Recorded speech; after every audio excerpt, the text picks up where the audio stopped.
Hi there, boys and girls. Today we're going to read the story Mr. Small. Yesterday we read Mr. Tall.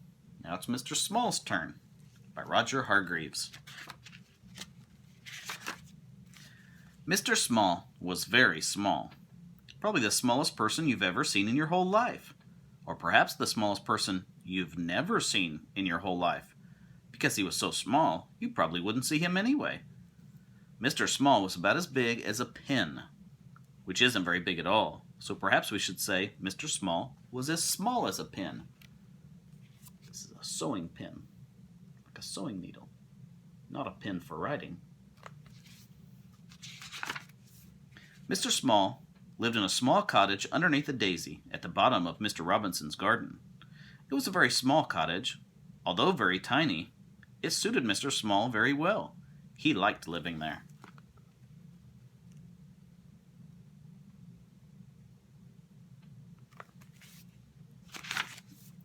Now this story is all about the time Mr. Small decided to get a job.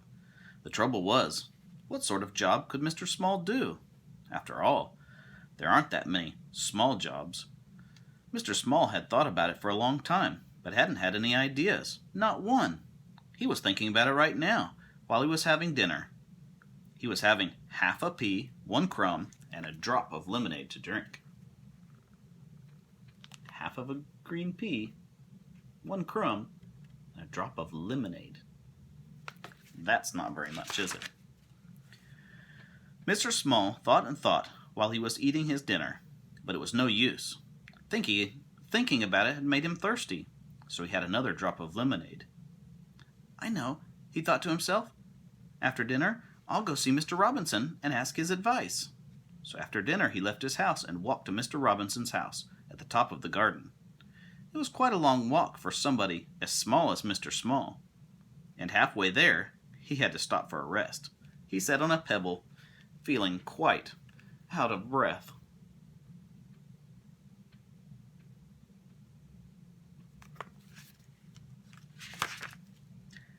Just then, a worm crawled by and stopped. "Good afternoon, Mr. Small," said the worm. "Good afternoon, Walter," said Mr. Small to the worm, who he knew quite well. "Out for a walk, are you?" asked Walter. "Going to see Mr. Robinson," replied Mr. Small. "Oh," said Walter. "About a job," added Mr. Small. "Oh," said Walter the worm again, and then he crawled off. Walter was a worm with very few words.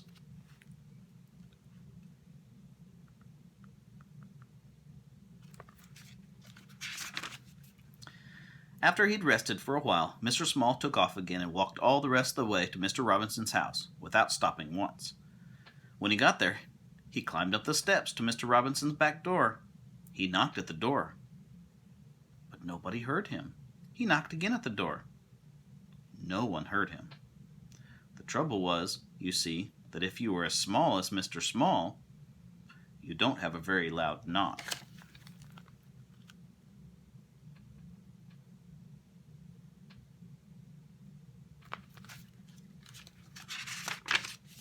Mr. Small looked up. There, high above his head, was a doorbell. How can I reach the bell when I can't reach? How can I ring the bell when I can't reach it? Thought Mr. Small to himself. He started to climb up the wall brick by brick to reach the bell.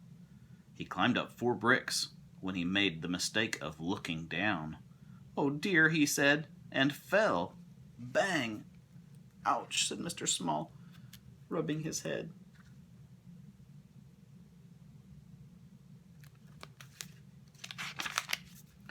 Just then, Mr. Small heard footsteps. It was the postman. The postman came to the door and delivered his letters, and was just about to leave when he heard a voice. "Hello," said the voice. The postman looked around. Oh, then he looked down. "Hello," he said to Mr. Small. "Who are you?" "I'm Mr. Small," said Mr. Small. "Will you ring the bell for me?"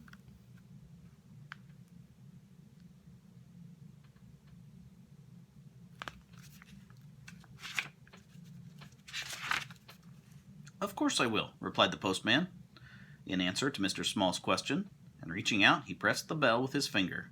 "Thank you," replied Mr. Small. "My pleasure," said the postman, and off he went. Mr. Small heard footsteps coming to the door. and the door opened.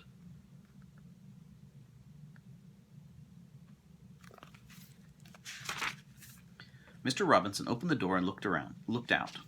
That's funny, he thought. I'm sure I heard somebody ring the bell. He was about to shut the door when he heard a little voice. Hello, said the voice. Hello, Mr. Robinson.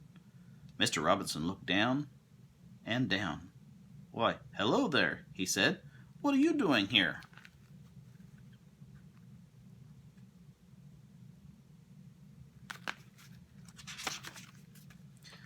I've come to ask your advice, said Mr. Small to Mr. Robinson.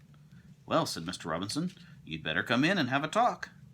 Mr. Small followed Mr. Robinson into the house and perched on the arm of Mr. Robinson's favorite chair, and he told him how he couldn't think of a job that he could do.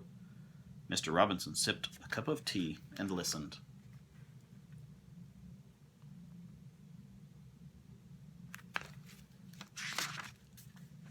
So you see, Mr. Small explained, how difficult it is. Yes, I can see that, said Mr. Robinson, but leave it to me. Mr. Robinson knew a lot of people.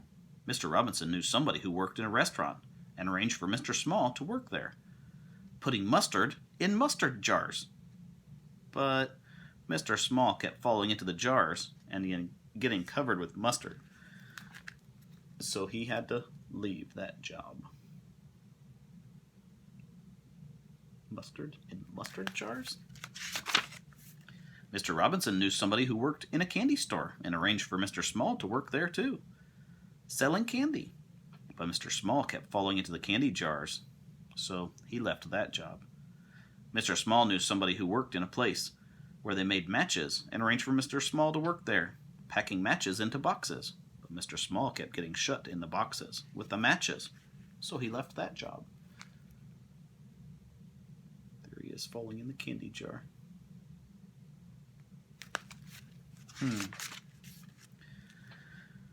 What are we going to do with you? Mr. Robinson asked Mr. Small one evening.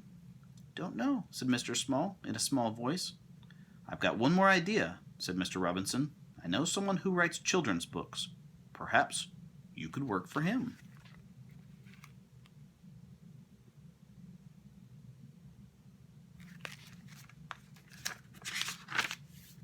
So the following day, Mr. Robinson took Mr. Small to meet the man who wrote children's books. Can I work for you? Mr. Small asked the man. Yes, you can, replied the man. Pass me that pencil and tell me all about the different jobs you've been doing. Then I'll write a book about it. I'll call it Mr. Small, he added. But children won't want to read a book all about me, exclaimed Mr. Small. Yes, they will, replied the man. They'll like it very much.